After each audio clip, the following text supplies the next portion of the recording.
This is a long-awaited video. A lot of you have been asking for it. We're going to be reviewing this 1967 Model 8. Very easy to load. First, you take it into parade rest. It is not a muzzle loading, but you of course pull out the magazine, push the first round in. We're only going to use 5 because my dog ate the other one.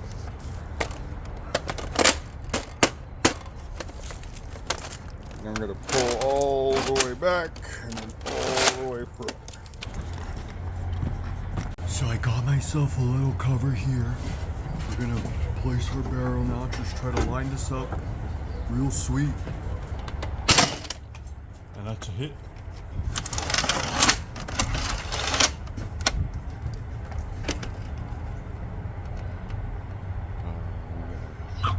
We got danger close, I recall. We got danger close. That's another hit.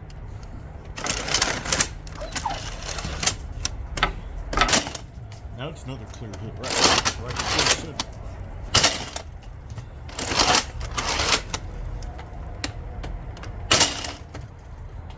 What are my techniques when I go out sniping?